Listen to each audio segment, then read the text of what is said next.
Alors Jean, si on essayait de trouver, puisqu'on parle de carré magique, quatre numéros 10 qui pourraient jouer sensiblement ensemble, sans pour autant que ça sera forcément un petit peu bancal, ça sera tiré par les cheveux, il faudra des bons défenseurs, il faudra bien se replacer. Mais à travers les joueurs que tu as connus, que ce soit Gosse et un petit peu plus tard, on mélange les époques, quel serait ton carré magique? Déjà mettre un carré magique en place, 4 joueurs, 4 créateurs, 4 numéros 10, c'est vrai que ça paraît complètement fou parce que Soyons fous. voilà, ce sont des gars Oui, bien qui sûr. travaillent, qui mettent des ballons en profondeur, on est d'accord, mais c'est pas des travailleurs pour la récupération. Alors c'est compliqué. Moi je suis obligé de parler de Michel Platini. Moi je l'ai pas côtoyé comme joueur en tant que journaliste, mais c'est quelqu'un qui m'a fait rêver quoi, des gestes fabuleux et puis cette âme de capitaine aussi, cette âme de bosseur et de meneur d'homme. Donc déjà, lui, je suis obligé de le mettre dedans. Après, il y a le côté Barjo de Maradona, moi, qui m'a toujours plu. Enfin Maradona. Ah oui, Maradona, il a tapé le poteau à Toulouse, mon ami, en Coupe C'est d'Europe, vrai. donc Ouais. avec Naples. Je me rappelle, si tu veux, hein, j'étais à Penalty, l'époque, ouais, bien sûr, j'étais derrière le but. Donc, Ouais. si tu veux, voilà, Maradona, c'est quand même. Mais ce qu'il y a, c'est que Maradona, c'est pas un numéro 10 capable de s'associer à d'autres numéros Il 10. portait le numéro 10. Mais alors il on va portait le s'arranger. numéro 10. Ouais. Alors après Pelé, j'ai envie de te le mettre dedans parce que mais je vais pas être original. Et moi, Mais Pelé fera pas beaucoup de passes à Maradona et vice-versa. voilà, donc c'est pour ça que c'est un petit peu compliqué. Puis moi, Pelé, c'est des souvenirs de gamin et après de passionné de foot. C'est pas mon époque et ma génération. Donc je vais mettre Zidane, inévitablement. C'est vrai que Zidane, ça reste quand même un meneur de jeu, mais surtout un buteur. Peut-être plus buteur que Platini. Et après, Attends, Platini, 3 fois capo, Cagnolère et enfin moi, Platini, moi, plus- grand buteur, Platini. Moi, plus buteur, Zidane, dans l'âme avec l'équipe de France, avec les clubs dans lesquels il a joué. Bon, après Platini, oui, d'accord, sur le championnat d'Europe des Nations de 84, je suis d'accord avec toi. 3 fois meilleur buteur. Oui, mais est-ce du que championnat Platini de d'Italie. l'époque de Zidane aurait mis autant de buts? Là est toute la question. Je suis pas sûr. Je suis pense pas que oui. convaincu. Moi, je pense Mais bon, que oui, mais bon. bon, voilà. Ouais, les goûts, les couleurs. Après sur un numéro 10, je vais te parler de Pirlo parce que moi c'est un garçon que j'adore. C'est un joueur extraordinaire qui a reculé d'un cran, mais qui naturellement Mais qui a vient 10 à dans l'avant. l'âme, oui. Et puis c'est un bosseur. C'est quelqu'un qui va pouvoir te récupérer des ballons. Il Donc en faut. on peut éventuellement imaginer. Alors c'est pas un carré, c'est plus un losange. Oui, Un oui, Platini oui. en 9,5, un Pirlo un peu retiré, et puis aux côtés de Platini De manière et carrée, plus c'est Maradona. une expression Voilà. qu'on Oui, a oui. sortie comme ça à l'époque, le carré magique, parce qu'il y en a 4, quoi. Mais effectivement, c'est toujours plus losange que carré.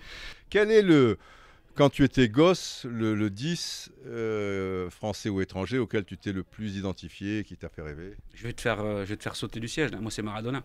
Moi, voilà. Moi, gamin, c'est Maradona. Je veux dire, Bien sûr. ce gars-là faisait des choses incroyables avec le ballon, était capable du pire comme du meilleur, mais surtout du meilleur. Bien sûr. Voilà, c'est ce genre de joueur qui m'a vraiment excité, qui m'a donné envie de commenter des matchs de football, même si, encore une fois, j'ai pas eu le plaisir de vraiment commenter Maradona.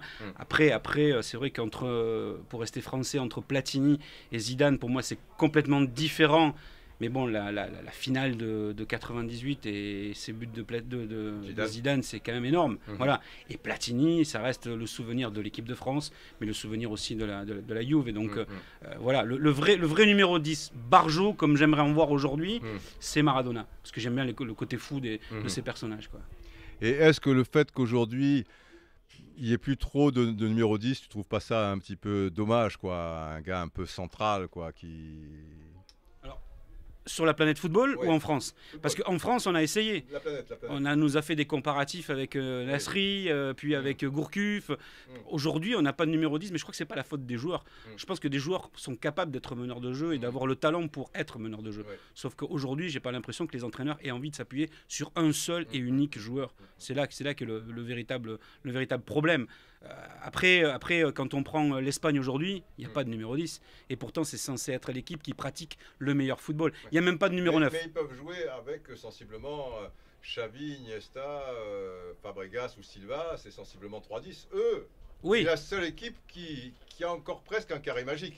Même s'il y a Busquets et Xabi Alonso qui ne sont pas des numéros 10, mais eux, comme ils n'ont pas d'attaquant, ça permet aussi... Enfin, ils n'ont pas d'attaquants. Ils ont des attaquants. Non, mais ils ne les font pas jouer. Ça Mais veut ils les dire font que pas jouer. Les 4-10 peuvent être vraiment jusqu'en pointe, quoi. Oui, voilà. D'où Mais le fait d'avoir 4-10. moi, je pense tout en ayant deux qu'aujourd'hui, récupérateurs. c'est plus une culture de football. Oui, bien sûr. Pour moi, bien c'est une sûr. culture de football. Oui, c'est l'évolution. Je pense qu'il y a des joueurs capables d'être vraiment des meneurs Ouais, de ouais. jeu. Mais quand on te dit, par exemple, en équipe de France, je parlais de Nasri et de Gourcuff, à un moment donné, on a parlé de Diaby aussi, qui a eu Ouais. ses problèmes de blessure. Mais Aujourd'hui, on n'a pas de véritable créateur. Depuis Zidane, on n'a pas de véritable créateur. Alors, est-ce qu'aujourd'hui, on peut, en copiant le modèle espagnol, avoir des joueurs un peu à la, on va dire, Johan Cabal, par exemple, qui est capable, lui, de récupérer des ballons, mais aussi de donner de bons ballons de but. C'est quoi un numéro 10? C'est un buteur, d'accord? Mais avant d'être un buteur, c'est un passeur. C'est un passeur décisif. Et c'est vrai qu'aujourd'hui, dans le registre du football mondial, on n'a pas vraiment d'équipe capable de donner le jeu à un numéro 10. Oui, les Argentins pourront peut-être demain enfin donner le jeu, ce qui n'est pas le cas aujourd'hui à Messi. Mais véritablement, on n'a pas de numéro 10 dans le football international. Encore moins dans le football français. Ok, Jeannot.